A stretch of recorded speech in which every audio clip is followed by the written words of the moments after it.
الرحیم نحمدہ و نصلی علی رسولہ الکریم اما بعد۔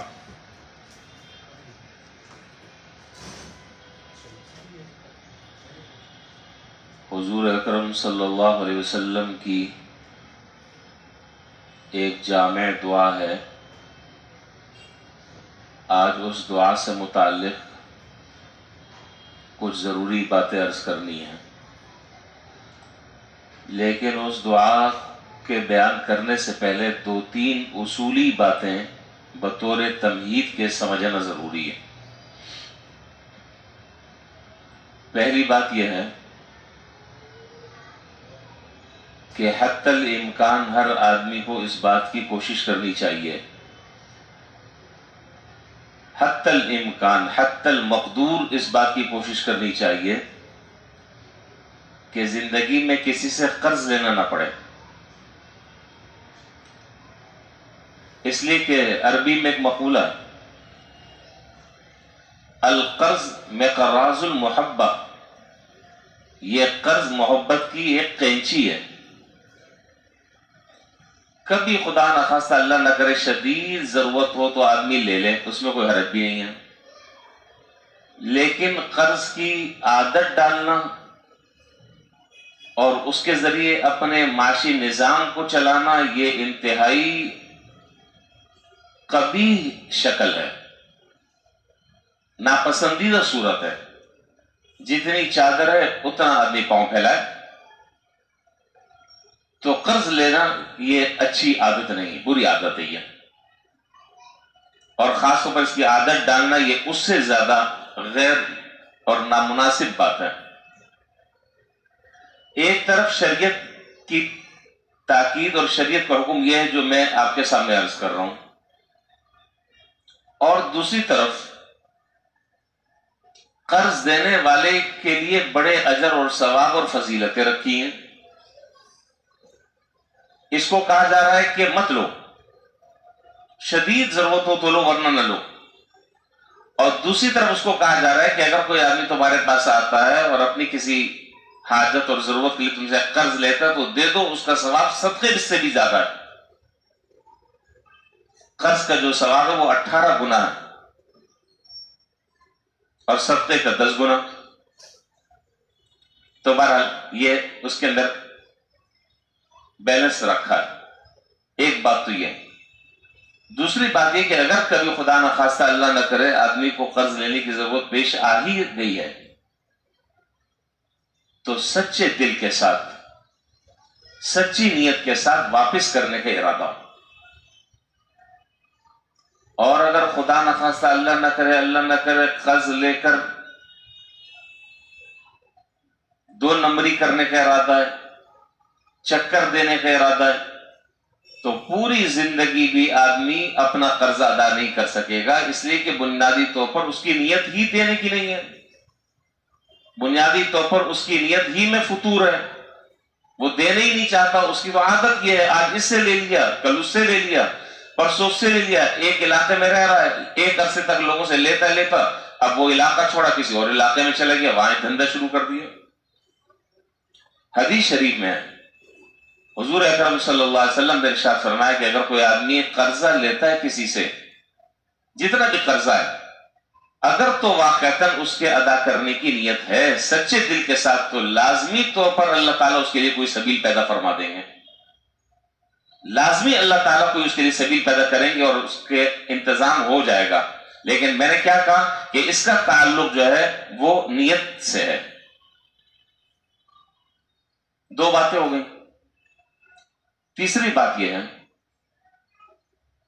کہ بخاری شریف میں ایک روایت ہے، امام بخاری رحمۃ اللہ علیہ نے صحیح بخاری میں ذکر کی ہے، اور وہ روایت حضرت ابو ہریرہ رضی اللہ تعالیٰ عنہ کی ہے۔ وہ روایت میں سنا دیتا ہوں، پھر مجھے جو دعا بتانی ہے پھر وہ میں دعا بتاؤں گا۔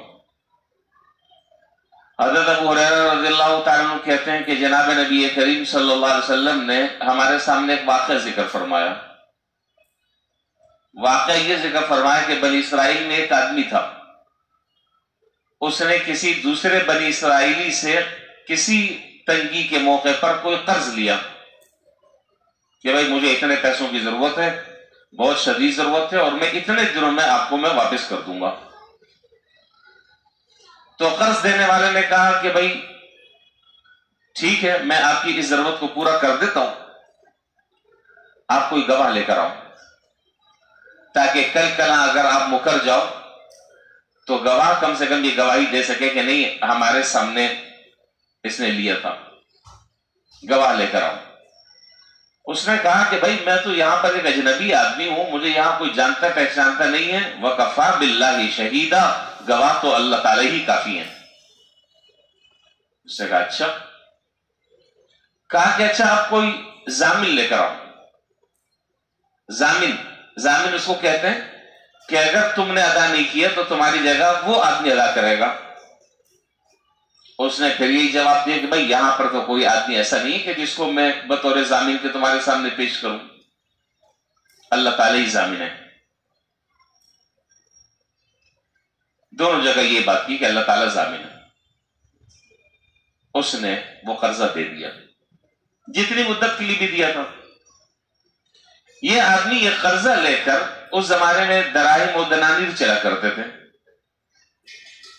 تو 1000 دراہم اس نے قرضہ لیا اور لے کر دریائی راستے سے اس نے سفر کرنا شروع کیا، چلا گیا۔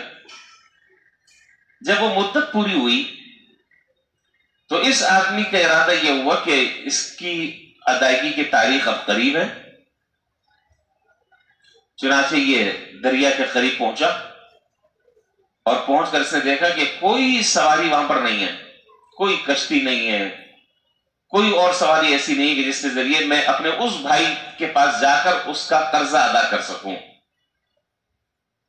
اب یہ بڑا پریشان کہ میں نے تو گواہ بھی اللہ کو بنایا، ضامن بھی میں نے اللہ کو بنایا، اور اللہ کو ہر معاملے میں نے سامنے رکھا۔ چنانچہ یہ اس وقت اس کے ذہن میں بات آئی، اس نے کہا کہ اچھا ایسا کرتا ہوں، ایک لکڑی لی، اس لکڑی کو اندر سے اس نے پھاڑا، اور پھاڑنے کے بعد وہ 1000 دراہم جو تھے اس لکڑی کے اندر رکھے، اس کے اندر ایک رقعہ لکھا، پرچہ لکھا، اور واپس لکڑی لگا کر دریا میں چھوڑ دیا۔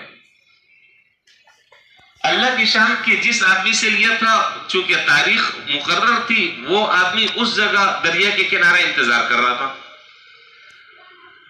وہ آدمی اس جگہ کھڑا ہوا انتظار کر رہا تھا کہ بھئی آج کی تاریخ میں وہ فلاں صاحب نے پیسے واپس کرنے تھے، لیکن یہاں تو ابھی کوئی نام و نشان نہیں ہے، کوئی چیز ہی نہیں ہے، نہ کوئی کشتی ہے، نہ کوئی اور اس طرح کی صورت ہے۔ تو یہ دریا کے کنارے کھڑا ہوا انتظار کر رہا تھا، اتنے میں کوئی جب آثار نظر نہیں آئے تو یہاں سے جو لکڑی دریا میں ڈالی تھی وہ تیرتے تیرتے تیرتے تیرتے اس کنارے پر جا پہنچی۔ اس آدمی نے یہ لکڑی اٹھا لی، کہا کہ چلو یہ لکڑی اٹھا لیتا ہوں، گھر میں آگ جلانے کے کام آئے گی، یہ لکڑی گھر میں آگ جلانے کے کام آئے گی۔ گھر لے گیا، اس کو سکھایا، اور سکھانے کے بعد جب اس کو اندر سے چیرا، 2 ٹکڑے کیے، تو اس میں سے چھن چھنا چھن وہ دراہیم جو ہے وہ باہر گرنے لگے، اور اس کے اندر ایک پرچہ بھی تھا۔ تو اب آپ اندازہ لگائیں کہ جو آدمی ادا کرنے کی نیت کرتا ہے، اللہ تعالیٰ اس کے لیے کیسے سبیل پیدا فرما دیتے ہیں۔ دل میں چور نہیں ہونا چاہیے۔ اچھا، پھر اب اس آدمی کے ذہن میں یہ بات آ رہی تھی، یہ واقعہ صحیح بخاری میں امام بخاری رحمۃ اللہ علیہ نے ذکر کیا ہے، اور حضرت ابو ہریرہ رضی اللہ تعالیٰ عنہ کی روایت ہے۔ اب یہ جو قرض دینے والا تھا، اس کے ذہن میں یہ بات دل میں بات آئی کہ پتہ نہیں اس کو وہ رقم ملی نہیں ملی، کیا ہوا کیا نہیں ہوا۔ کچھ عرصے کے بعد وہ دراہیم جو ہے وہ کیش لے کر اس کی طرف روانہ، وہ سواری مل گئی، تو اس سے کہا کہ بھئی وہ میں بہت معذرت چاہتا ہوں، ایک جو ہمارا آپس میں معاہدہ تھا اور جو وقت ہمارا طے تھا، تو اس میں مجھے کوئی سواری نہیں ملی، تو اس لیے اب میں یہ لے کر آیا ہوں، اتنی بات کی۔ اس نے کہا کہ آپ نے اس سے پہلے کوئی چیز بھیجی تو نہیں مجھے؟ اس نے کہا ہاں میں نے اس طریقے سے بھیجا تھا۔ اس نے کہا کہ مجھے وہ آپ کی امانت مل گئی۔ تو اللہ تعالیٰ کا دونوں نے شکر ادا کیا کہ جس اللہ کو ہم نے گواہ بنایا تھا، جس اللہ کو ہم نے ضامن بنایا تھا، اللہ نے ہماری لاج رکھی، اور ہماری نیت کی صفائی یہ تھی کہ حقدار کو اس کا حق وقت مقررہ پر مل گیا۔ اللہ معاف فرمائے، آج تو ہم اللہ تعالیٰ کو درمیان میں لاتے ہیں دوسرے کو دھوکہ دینے کے لیے، فراڈ کرنے کے لیے ہم درمیان میں اللہ تعالیٰ کو لے کر آتے ہیں، اللہ تعالیٰ کا نام استعمال کرتے ہیں۔ اس سے بڑا گناہ اور کیا ہو سکتا ہے؟ اللہ تعالیٰ کا نام ان چیزوں کے لیے نہیں ہونا چاہیے۔ یہ تو واقعہ تھا جو میں نے آپ کے سامنے ذکر کیا۔ اب آ جائیں اصل دعا کی طرف جو مجھے آج عرض کرنی تھی۔ حضرت علی رضی اللہ تعالیٰ عنہ کے پاس ایک مکاتب آیا، مکاتب جس کے پاس بدل کتابت ادا کرنے کے لیے کوئی رقم نہیں تھی، اور حضرت علی رضی اللہ تعالیٰ عنہ سے یہ چاہتا تھا کہ آپ میری مدد کر دیں، میرے پر بہت قرضہ چڑھا ہوا ہے۔ مکاتب اس غلام کو کہتے ہیں، پہلے زمانے میں آپ کو معلوم ہے کہ غلاموں کا اور بندیوں کا رواج تھا، تو مکاتب اس کو کہتے ہیں کہ جس کو مولا نے، مالک نے اس غلام کو یہ کہہ دیا ہو کہ بھائی تم محنت کرو، مزدوری کرو، کماؤ، کوشش کرو، اور محنت مزدوری کر کر اتنی رقم جب تم مجھے ادا کر دو گے تو میں تمہیں آزاد کر دوں گا، اس کو مکاتب کہتے ہیں۔ تو اس کے پاس بدل کتابت ادا کرنے کے لیے کوئی رقم نہیں تھی۔ حضرت علی رضی اللہ تعالیٰ سے کہا کہ میرے پر بہت زیادہ قرضہ چڑھا ہوا ہے، آپ میری جیسا مدد کر دیں۔ تو حضرت علی رضی اللہ تعالیٰ فرمایا کہ میں تمہیں وہ کلمات نہ سکھا دوں جو جناب نبی کریم صلی اللہ علیہ وسلم نے ہمیں سکھائے ہیں، اور آپ نے فرمایا کہ اگر پہاڑ کے برابر بھی کسی کے اوپر اگر قرضہ ہے تو اللہ اس دعا کی برکت سے اس کا قرضہ ادا کر دیں گے۔ اگر پہاڑ کے برابر بھی قرض، اب ایک آدمی سوچتا ہے کہ بھائی اگر میرے ذمہ کوئی کروڑوں اربوں خربوں روپے ہیں تو بھی پہاڑ کے برابر نہیں ہو سکتے، پھر بھی پہاڑ بڑا ہے اور قرضہ کم ہے۔